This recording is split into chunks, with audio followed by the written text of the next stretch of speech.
Welcome to Talk Purpose and Truth, shifting you into higher consciousness. A show that elevates, uplifts, and encourages listeners to grow, heal, awaken, and evolve.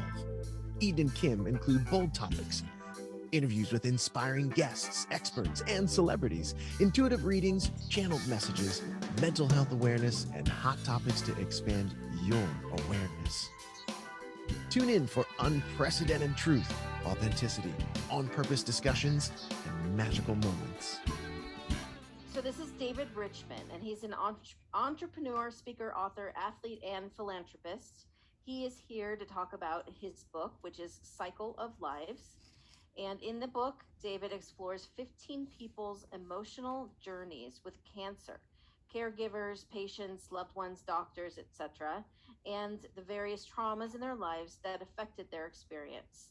These stories are interwoven amongst the narrative of David's solo 5,000-mile bike ride to go meet the book participants, whom he had been interviewing for a few years. 100% of the net proceeds of the book are being donated to various cancer-related charities picked by the book participants or their survivors and other cancer-focused charities. David's book is so inspirational, insightful, and evocative. So I'm excited to hear all about this. This is something just that's so unique. Hi, David. How are you? Hi. Well, thank you. That was really sweet, Eden. That was very nice. Yeah, I every time I hear it, I'm like, when I hear somebody talk, I go, oh, I gotta remind them it's not a book just about cancer, right? Because some people, one of my friends who actually is in the book for a second, I wrote about him in the book for a second. He finished the book yesterday.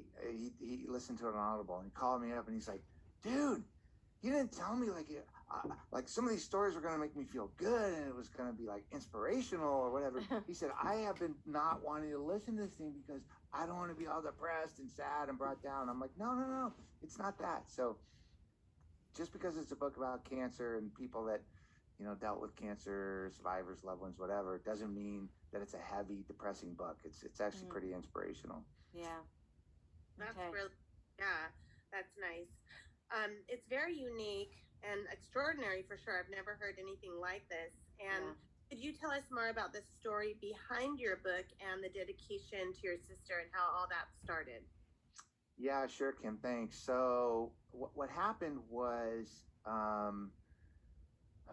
I was going through some personal changes at a time in my life. I had 4-year-old twins, and I was in a really horrible, traumatic relationship. It was like married to an abusive alcoholic, right? And I was very unhappy. It was kind of a dangerous situation for me and my kids. And it's like, finally, we got to the point where, man, we got to get out of here or something bad's going to happen. So we get out. I'm a smoker. I'm overweight. I'm not athletic. I'm like, like I got to start living my life. And so I'm at that point. Right at that same time, I get a call from my sister who's happily married, 2 beautiful kids, and great circle of friends or whatever. And she calls me up and she's like, hey, yeah, I got terminal brain cancer. So yeah, I'm going to die. And I'm like, oh. So here she is kind of going down this journey of the end of her life. And I'm at the same, and we're very close in age. We're like less than a year and a half apart. And I'm going down this journey where I feel like my life's just starting. So it kind of gave us like a really like different view of the world, right, during this time. And we had just these really deep kind of emotional ongoing talks while she was going through her cancer. And a couple years later, she died.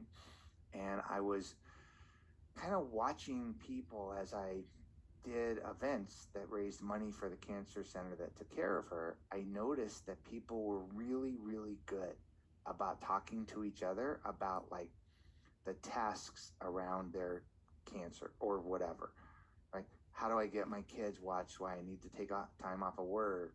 How do I eat better? How do I reduce my stress? How do I find a good doctor? All of this stuff. But when it came to talking about the feelings, like what does it feel like? How do you talk to your kids? What does your husband think? What does your girlfriend think? Like, oh, right, all of this stuff. When it comes to those hard conversations, I don't think most people were equipped to have them. It's really, really, really hard.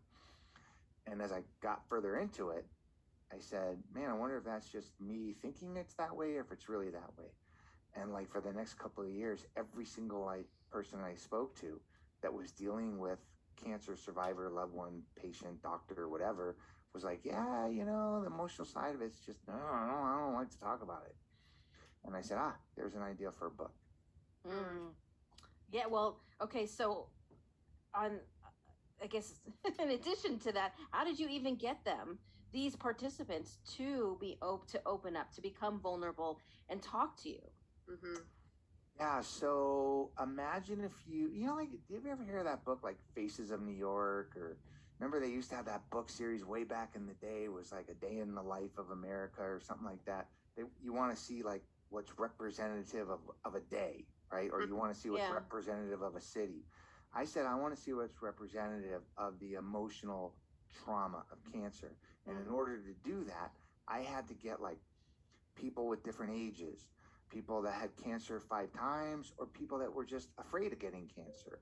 I had to say people that had different emotional responses to cancer. They were young, they were old, they were caregiver, they were patient, they were loved one, whatever. But what I wanted was, I didn't want the book to be about the cancer. I wanted it to be about the emotional journeys that cancer, whether they're patient, loved one, or caregiver, whatever, had on them, but in relation to all the traumas before that. So, long answer to your question, Eden, but what I wanted to do was to get this 360 view from all different angles. And so I called around. I cold called hospitals and cancer centers, and I'd say something like, hey, I'm looking for like a young male, maybe like Latino or something, maybe that has a really interesting story, serious cancer or not, but somebody that, maybe has a really evocative story and an emotional journey that I could tap into to maybe understand what they went through. And they'd go, oh, I don't know anybody like that, but you know what? We got this one woman. She's really crazy. She's got this great story, and the life that she led was this, and blah, blah, blah, blah, blah. And I'd go, ooh, yeah, that sounds good. So I wanted to feel in that circle. So I started talking to dozens and dozens and dozens and dozens of people all around the country, and kind of got into their stories. And when I felt like that story was super deep and super inspirational or evocative and would represent a slice of that emotional trauma pie, then I started to talk to them. And then eventually we found out who was able to go really deep, who I wasn't maybe able to bond with at a deep enough level. And we eventually got to what I thought was a really good 360 view of that. Sounds like a long process. How long was that? Did that take to gather everybody? That took a few years, man. Yeah. And then I talked to each person for a couple of years. Okay. Because Eden, if I were to say like, oh, okay, well, tell me about, XYZ situation you went through. And then I go, well, let's start at the beginning here. So, kind of like what's your relationship status? How did you grow up? Where did you grow up? When did you grow up? What kind of traumatic things happened in your life? And how did those affect you and your ability to connect to the people that you love? Or what things prevented you from connecting to the people that you love? And the reason why I'm asking all these personal questions, Eden, is because I want Kim to really understand possibly how to better connect with you if she maybe gets a really, really deep insight to what you're going through or what you've gone through in your life. Right? That takes a long time to be able to do that at a super deep, authentic level. Like how long would it take to really get to know you, and how whatever traumas you might have had in your life affected your ability or your inability to kind of deal with the emotional things. And our whole hope is that somebody gets to know you well enough that they could go, oh, that's how you deal with that kind of stuff, or that's how I might get some insight into how to deal with people that are going through something like what Eden went through. Does that make sense? Yeah. Absolutely. Deeply help many people, because out of all of those stories, I'm sure that someone's going to pick a lot or even just a few things that are going to help them in their journey. Yeah. And look, not every story rings with every person, because sometimes it's not on our emotional level, or we can't really identify with it. And can I give you an example? Can I tell you one of the stories? Yes. So let me give you an example of how it kind of doesn't resonate. So I first started talking to one of the book participants, Patricia. Okay. And she was like, "Oh, nobody wants to talk to me. My story's not that interesting. Don't worry. Nobody's gonna care." And I'm like, "Wow. Okay. Well, let's find out." And I said, "So like, what's your approach to life? Because I know the person who referred you said you had like 5 different cancers or whatever. What's your approach to life?" And she goes, "Oh, well, I just get up out of bed every day and put my feet on the ground and go about my day." And I'm like, "Oh my God, shoot me. Like, that's the stupidest thing I've ever heard, right? It's so trite and it's just like, whatever. Like, how is that going to help anybody?" That's what I thought. Mm-hmm. But I went, "Oh, well, tell me more." And so what I learned about Patricia was that she had cancer 5 different times, 5 different types of cancer over a 35-year period. And not only that, but during a couple of times, she was the caregiver. One time, she was even getting her own chemo and helping her dad as her dad's primary caregiver as he was going through terminal cancer. Okay. Now, that's not her story. You know what her story is? She met somebody just a few months before her first cancer, the love of her life, who ended up being with her during this whole thing, and her, like, the guilt that she felt, the shame that she felt, the embarrassment, all of the things that she felt about what she put him through, and how much gratitude she had for the life that he gave her, because he was able to take care of her while she was going through all these cancers or whatever. And I thought, wow, that's pretty inspirational. But that's not even her story. Her story really starts with the fact that she was kept hostage for 4 years by a terribly abusive boyfriend. He was a household name. I can't tell you who it is. She told me who it was, and I was like, what the F? And couldn't talk to anybody, had to be shut off from the family. It was like the most absolutely horrible experience. She had to go like all Julia Roberts and change, from that movie, and change her, remember that movie Julia Roberts was doing? She had to change her persona and come up with a new identity. She had to do that to escape from him. Either she was sleeping with the enemy. She had to go all sleeping with that Julia Roberts and sleeping with the enemy to escape. And I'm thinking to myself, oh my God, the life this woman has led. And when I said near the end of our thing, I go, "Geez, you told me early on something about your approach to life." And she goes, "Yeah, David." She goes, like, every day, I'm just thankful to be alive. I get up, I put my feet on the ground, and I go about my day. Sometimes all I got the energy for is to make my bed and then fall back into it. She goes, "But every day I'm really thankful. I get up and I put my feet on the ground. I go about my day." And I'm just like, whoa. Now that resonates, right? Yeah. If you would have told me generically somebody was strong enough to go through cancer 5 times and the whole love of the life and the whatever, I'd be like, okay, well, all right. But now wrap it around the fact that this poor woman went through 4 years of the most abusive thing you could ever imagine, and she still had the will to live and to love and to be loved over that long of a period of time and be such a caregiver and such a deep emotional person. I can learn from that, right? So when somebody says something trite to me, the next time, "Hey, I just put my feet on the ground," I'm like, ooh, I bet there might be more to the story. Yeah, well. Oh, wow. She's incredible. And I wonder, is she still alive? Yes. So wow. Good for her.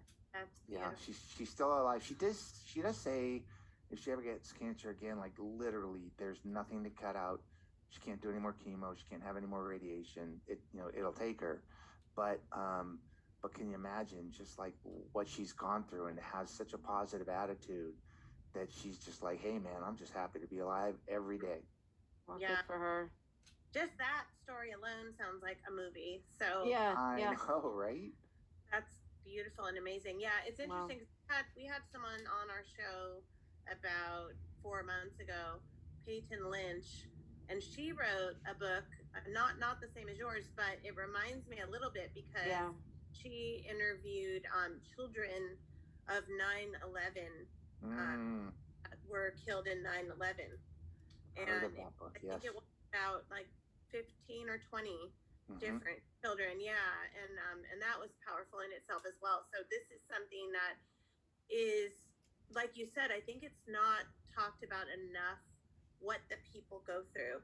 And someone we lost recently that has been on our show, Jamie Goldman Marseille, she just passed of cancer, And her husband just posted today about how it's been a month and he doesn't know how he's going to get through this. It's getting harder to get through. And she was one that would say, find joy in the journey, no matter what you're going through. And so I love what your book represents. Well, thanks. What were you going to say, Eden? I was just going to say that Jamie was someone who had cancer, who inspired other people, like lifted everybody up around her so that they wouldn't feel bad or feel sorry for her. And now that she's not here, I can imagine those people that are left behind don't know how to lift themselves because they counted on her for that. Can I also make another assumption? My assumption is that there are people out there that have no idea what to say to her husband. What do you say to somebody who's going through what he's going through? It's easier to not say anything because you don't want to say the wrong thing, right? And that's what I think the book will help people do, is to understand maybe some of what might be behind what they've gone through, maybe some of it, so that you feel a little bit more empowered to connect with him. Because I know there's people in my life, I'm sure both of you are this way too, and anybody that's listening, there's people like him that we are a little bit avoiding because we don't know what to say and we don't want to say the wrong thing and we don't want to invade their personal space at this time or whatever, right? And so that could be a very lonely place for somebody like him. And it's easy to say it. I'm sorry if I sound preachy or prescriptive. I'm not trying to do it, but just to figure out a way that you tell yourself it's safe to go reach out. It's safe to talk to him. Like that, it's hard to do, but it's probably what he needs, because losing the love of his life is very isolating, but also knowing that people are kind of keeping their distance from you because they don't know what to do, that's very isolating too. Yeah, so there's, after the loss happens, then there's so much more you have to deal with besides your own grief. It's just like, I don't know, it's a lot. And I wanted to know from you, do you keep in touch with everybody you worked with on this book? Not everyone, but quite a few I do. And some of them have turned into very, very close friends. Very close friends, and some of them are going through really, really difficult times. In fact, one of the reasons why the guy, that my friend just finished the book yesterday and called me up, I was so happy that he did, was because one of the people in the book we both knew. We both met the guy at the same time, and I was just like, oh man, dude, you got to make it into my book. And that dude he became a friend of ours, and he happened to pass away a couple of years ago. And my buddy was like, oh man, I don't want to read about Dominic because it's going to tear my heart out. But Dominic's story is also kind of inspiring. So he was just like, wow, that's cool. But yeah, I do keep in touch with quite a few. That's really cool. Yeah, I'm very lucky. And that, and with what you did with riding 5,000 miles to go meet the book participants, you also have done in the last 15 years, over 50 triathlons, ran 85 miles in Mexico. You did this bike ride, and there's this whole long list of different things you've done that are extreme athleticism and endurance and motivation. So can you tell us about some of these, and what drives you? Like, that just sounds to me like a 5-mile bike ride sounds hard. That's awesome. Well, I'm working with a lot of cancer centers and different charities or whatever, and there's one in Texas that's doing a 24-hour bike ride in June, and they're like, hey, you want to come out and do it? And I'm like, oh, okay, I'll do it. A 24-hour bike ride, let's do it. It sounds hard, but okay, we'll do it.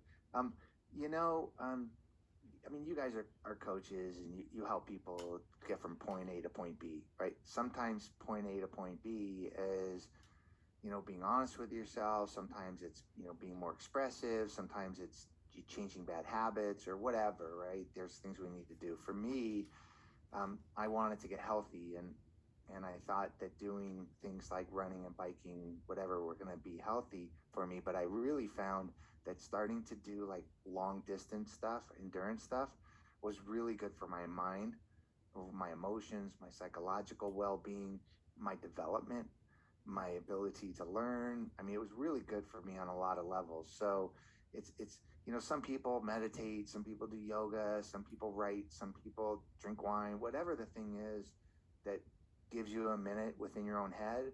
But I think one of the greatest joys in life is if you ever just stop. Like, when do we ever just stop and like sit in the park and stare at the trees for a couple hours, or have a heart to heart with yourself about a topic so you can come up with the answers? We just don't do it very often. And for me, doing it, during a 5-hour run in the desert, or a multi-day bike ride, alone on the highways of New Mexico or whatever, that it's a good place to learn stuff. So it's very alluring to do those things, because I like to learn. Thank you for listening to Talk Purpose and Truth podcast. Find out more at talkpurposeandtruth.com. And follow us at Talk Purpose Truth on Instagram and Facebook.